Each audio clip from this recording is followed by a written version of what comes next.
About boom sections and outriggers.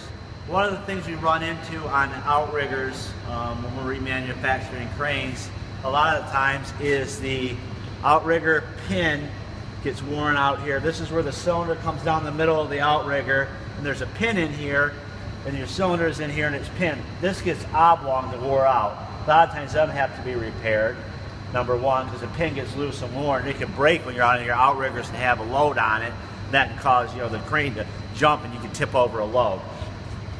The other thing is, when we do outriggers, we use a needler. As you can see the needles on it, and we needle the paint off it.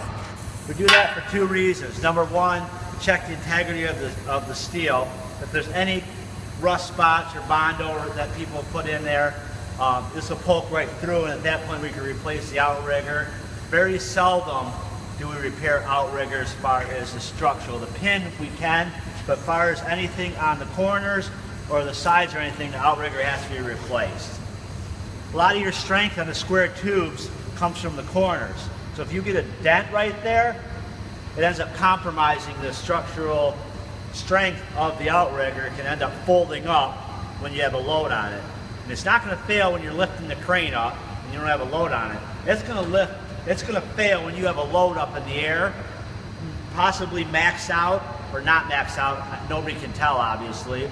But all of a sudden, you think about this. You're up in the air, you got a load on the crane, and one of these outriggers fail. What's going to happen? It's going to shift your load quickly, and you're going to end up tipping over the crane, and people could get possibly killed. You could destroy a site. I mean, it's endless what could possibly happen. So that's one of the things we take the extra time to make sure the outriggers are strong and you don't have no problems with them. All right. Here is some boom sections that have been needled. These are off an IC80. These are IC80s. These have been needled also. The reason we needle all these is, once again, check for Bondo. I can't stress enough how much Bondo we find in stuff. We don't even know why they put it there. Like we've stripped cranes, and the whole front of the crane is Bondo.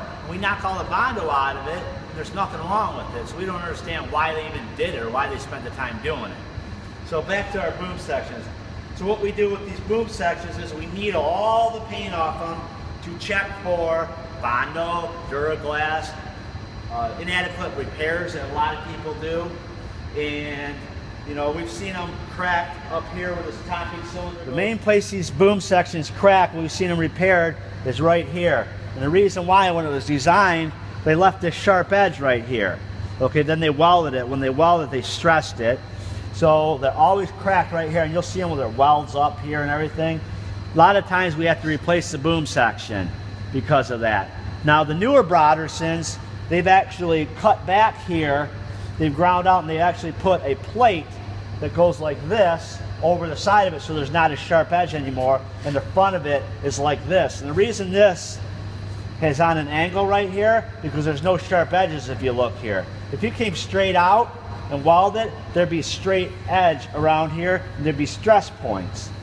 So what they've done now is they've come all the way out here with a saddle, and it's two pieces. They weld it right down there in the middle, and they weld it, and it's on an angle, so there's no stress points causing it to crack. So a lot of times we've seen Bondo and Permatex and stuff to hide cracks when they go to take the auction and sell it. So on the IC80s especially, you got to be really careful and make sure that this isn't cracked and repaired, because if this has been welded across here, the boom is compromised. So you got to be really careful what's going on there when you're doing it. And we take extra care with this particular section of the boom, because once again, you have all the boom all the way stretched out, and you have a load up in the air, and all of a sudden this crack decides to go the rest of the way because it wasn't fixed right, or it was missed or Bondo, and the boom breaks. What happens? The load falls, breaks, hurts somebody, kills somebody, explosions happen. Who knows what's going to happen if a crane tips over when it's got a load on it. I know one thing, it's not good no matter what happens when a crane tips over. Thanks for watching.